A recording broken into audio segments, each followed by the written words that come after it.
Well, he did everything. He was the Swiss Army knife. And Jalen Pitre, who's been at the Combine, he joins us now on Sic'Em 365 Radio. Craig Smoke, Paul Catalina, and David Smoke, one of our favorite players and stories in Baylor football history, Jalen Pitre.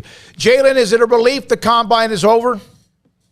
Yes, sir. It was a fun, long experience, but, it's nice to kind of check that off your list. Can you try to explain the anxiety, even though you were prepared, you know what kind of an athlete you are, and you could do a lot of things? Can you kind of explain maybe some of the anxiety leading into it? Yes, sir. So, we trained for about 2 months, 3 months after our bowl game is over, and then, you have to get those numbers right. So it's a bit, you worry a lot about what your numbers are going to be. So it was a little hard, throughout this whole process. But kind of when I showed up, I kind of figured that all the work was done. So that kind of helped me, relax a little bit and just, rely on all the work that I had put in. I was very confident with my drills and with all, the vertical and all those different things. So I was very confident. It wasn't worrying as much as I thought I would when I arrived in Indy. Jalen, what's it like to have 15 different job interviews essentially back to back for, I guess it's what, they get 15, 20 minutes with you each team? Yes, sir. It was 15-minute interviews, and I thought it would be a lot harder than it was, but then once I thought about it, you're basically just telling these coaches why they should pick you and why, you're a good player and why you're a good person. So that was a bit of the easy part for me, just being able to, kind of give these coaches and, the NFL staff my, personality and the type of guy I am. I felt like that was probably the easiest part of the Combine. So, Jalen, your time at Baylor is wrapped up, but just, before looking forward some more, because you're going to be doing a lot of that here, looking back, man, I mean, your journey, it's been talked about quite a bit, but this past season with the Big 12 title, the Sugar Bowl, I mean, what did that mean to you personally, given all that you've been through in Waco? It means a lot. It means the world. Me and my teammates, like you said, we won the Big 12 championship, and it couldn't have came at a better time. All the work that we put in over these years and the hard times that we've had, it eventually paid off. And I'm forever grateful for everybody that, trusted me and that poured into me while I was at Baylor. So, I'm very thankful for that. And I wouldn't trade that, time at Baylor for anything. That's kind of, molded me into the person I am right now. Jalen, your strength was you could do most anything, play most anywhere, and eventually you ended up in the star position with Coach Aranda, but you were moved around under Coach Rhule and Phil Snow as well. What is the thought among NFL scouts, GMs, or whoever else? What have they said about, is that the strength for you as well in the NFL? Yes, sir, definitely. The versatility is a huge thing in the NFL because the rosters aren't as big as college teams. And, sometimes you may have to move around a lot. So that's definitely one of my strong points. With that, I'm able to pick up defenses and, schemes very fast. So that also helps me. It helps me a lot and allows me to, learn a lot of the different pieces. So, I take pride in that and I try to, be the best wherever my coaches put me. Jalen Pitre with us on Sic'Em 365 Radio, 365 Sports. Do you feel like you could play corner as well in the NFL? I wouldn't say I will be a corner. That's not something that I've played. If you're considering the nickel position of corner, I would say yes. But for the most part, I would say I'm a nickel and a strong safety and weak safety. Free safety. I'm sorry. Jalen, what was it like to see Kwon go out there on Thursday night and pop that huge 40 time? Everybody was talking about Baylor football. You did well. Terrell and what he did pretty well. And then, by the end, Sunday, you had Kalen there, obviously, setting the second highest, fastest mark ever in Combine history. And then JT kind of, putting the cherry on top. What was that like just as a group of teammates? You've been through all the wars together to see your friends and your teammates having success like that and getting some attention. Yes, sir. It was great to see that. I've seen the work that these guys have put in, and I knew these guys were really fast, but they definitely turned it up a notch. These guys are working as hard as possible, and it was good to see that the work paid off for them again. I root for guys that always are putting their best foot forward, and everybody that came to the combine this year did that, and I'm proud of those guys, and I hope to see those guys continue to improve on whatever they're doing. You have, of course, practiced against Kwon and Treston Ebner and Abram Smith, but particularly for Kwon Thornton, who we had on earlier today, his route running got really, really good over last offseason into this year. How tough is he for people to cover, for you to match up with him and keep up with what he's trying to do? Yes, sir. Kwon, I think he's a complete receiver. He can do it all. He's very tough and competitive. If you ask him to block, he's going to do that. If you ask him to run any route on a route tree, he can do that. He's just a complete receiver, and any NFL team, that is able to choose him will be getting a great pick. So I look forward to seeing where Kwon lands up, and I know, he'll do great wherever he's at. Jalen, was the story about you and your commitment to Baylor and keeping that commitment during the coaching transition ever brought up by anybody during the interviews? Yes, sir. Coaches bring that up because that's kind of ties into the character part of the interview, and they just asked me the reason behind that, and I told them Baylor is a great school. If anybody is given a chance to play football at Baylor and also be in Waco and have the nice perks that we had as student athletes, I think it'll be an easy decision to make. So that's what kind of went into my answer when they asked about it. And, like I said, I wouldn't change that commitment for anything. I think that you could write a book on just your commitment, keeping the commitment, and your years at Baylor. I know you don't have time for that right now and may never, but that I would buy it. And I'm serious. I think that'd be an amazing book with all your stories. I agree. Eventually down the line, maybe that could be done. But like you said, right now, I'm a bit busy. Yeah, he's got a few things going on right now. Hopefully for the next 10 or 12 or plus years, you're going to be busy with your football career. Jalen, how did you see Dave Aranda grow as a head coach, and how did your relationship develop with him over the last couple of years? Yes, sir. Coach Aranda, he grew on us.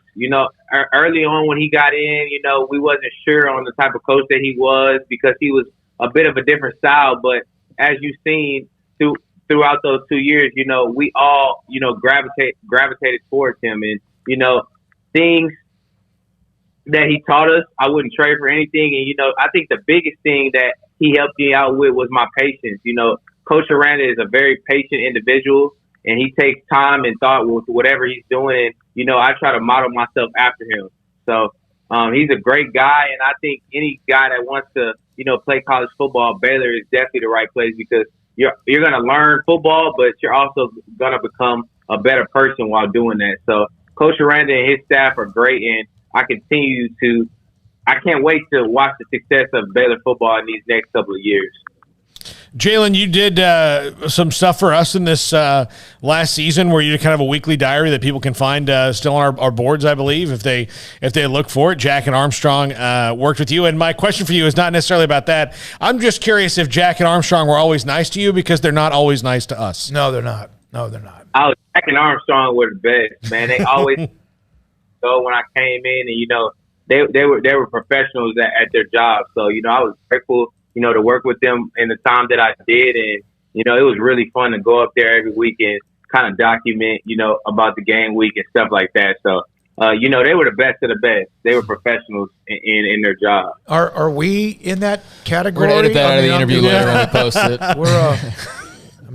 That Sic'Em 365, y'all always on top of things. And, I'm always on the lookout for the next story on whoever is at Baylor. There you go. We appreciate that. Jalen Pitre with us, Sic'Em 365 Radio. Now, I mentioned the story of you. There are some fans, and I know that it's kind of you don't do it because you're so young and your life in front of you, but there are some fans, because of your loyalty to Baylor, that feel like in some way there needs to be something named or something after you. Have you ever gotten that kind of feeling from Baylor fans about your loyalty and commitment that they would like to honor you in some way with whatever it might be? Definitely. You know, Baylor fans are always showing love, and, you know, they're very supportive of all athletics.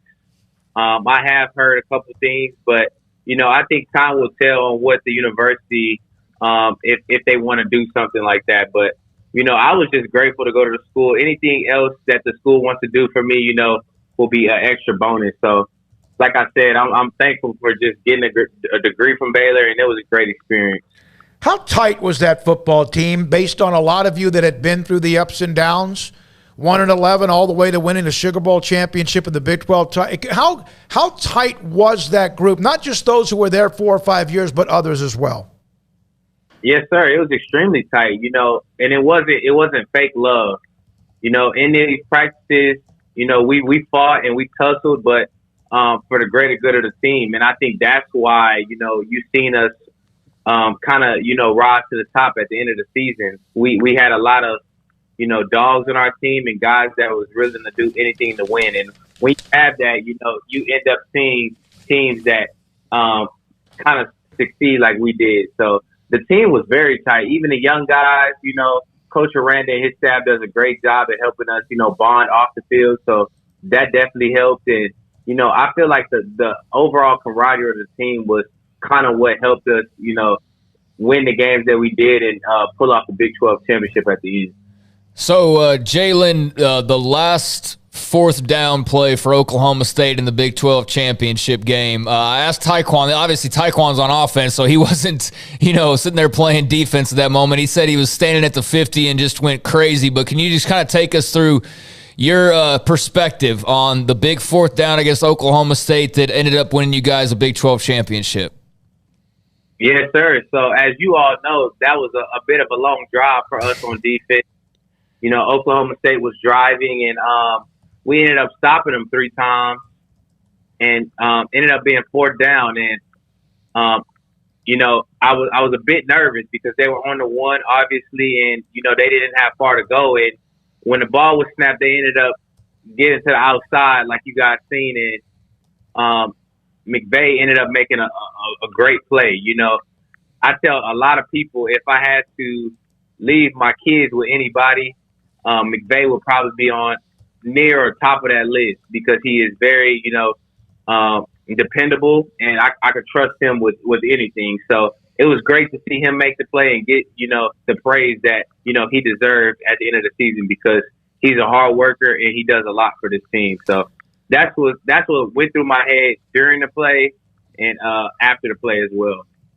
I just can't imagine what that. I mean, for you guys to do that 3 times and have that last play, I mean, that was incredible. I mean, it's almost unbelievable when you look back on it, and I can only imagine just the emotional, like the emotions dump that happened because of how hyped up you guys had to be for that final play. Was it just like, I don't know, did you get almost weak from just like letting it go afterwards?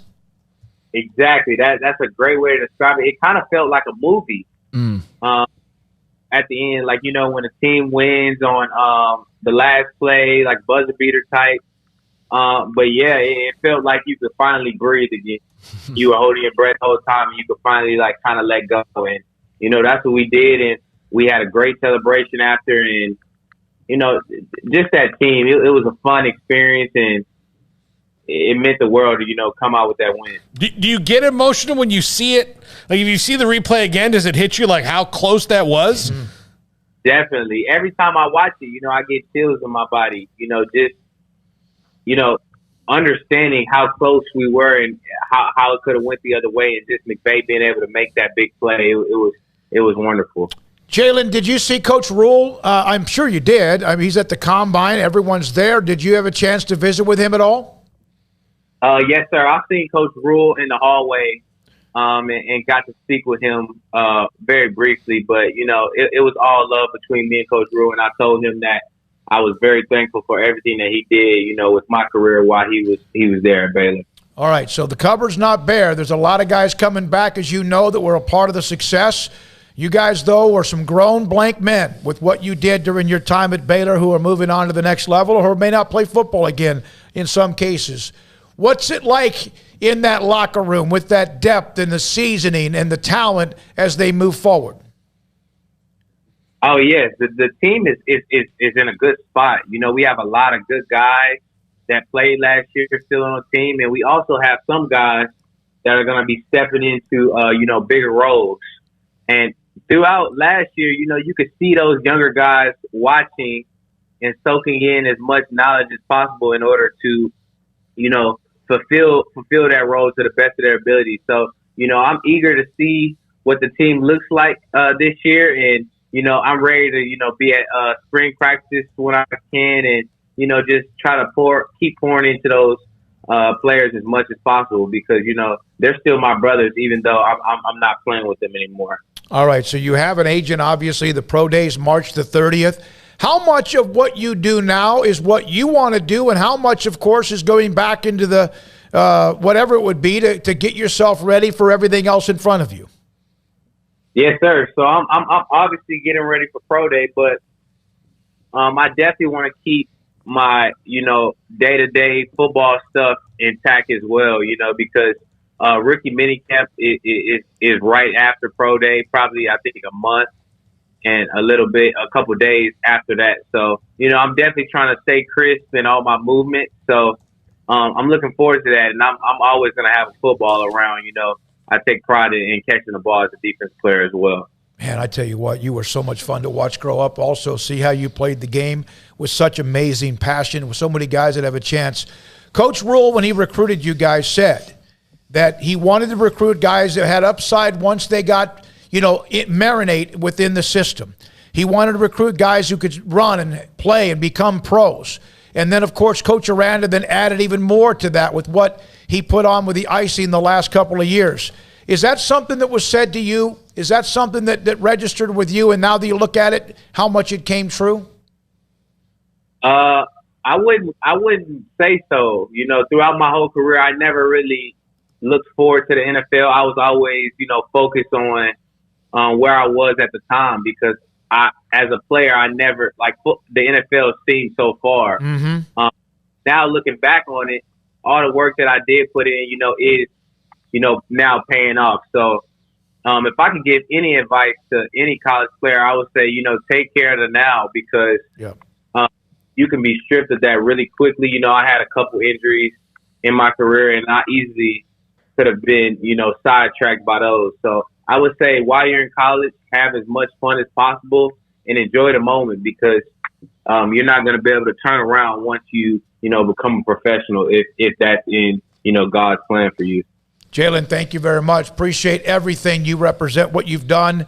Good luck going forward. We'll see you March the 30th. Yes, sir. Y'all have a good one. I appreciate y'all having me on today. And Jack and Armstrong are in the studio, and they're smiling because of what you said, which we know is true. Thank you very much, Jalen Pitre, with us on Sic'Em 365 Radio and 365 Sports. And James Paulson in the chat room. I tuned into the show. The Youngblood, give the Youngblood Emory Winter some love.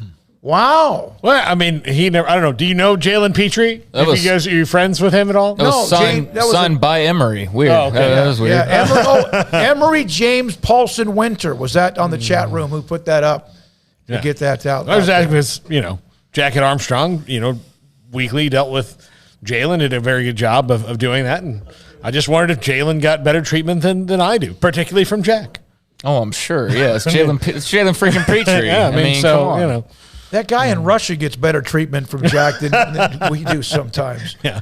JG sounds like a decent young man. He is. That's one of the things about the guys who are there. You never know. People make mistakes at 22 or 25 or 17 or 50. There's no question. But the ones who have been at the Combine, at what they have been, and you hope they stay who they are, the core of what they meant at Baylor and what Baylor meant to them as well, they all seem to be somebody that when it came to the interviews, when it came to the character check, it came to all of that, I don't think there's anything, a blemish among any of them, but you never know. No, I mean, you could take like 3 or 4 of that crop of 7 and have like an all-interview team very, very easily. Yeah. Like very easily. And there's times like anybody who covers a college beat, there will be times that you hear like rumors, you know, dude got into it at a bar, stuff like that randomly, on occasion, not by any means very often. And you just, you hear it's college kids and stuff happens, but I can say with those 7 guys, I don't think there was ever even a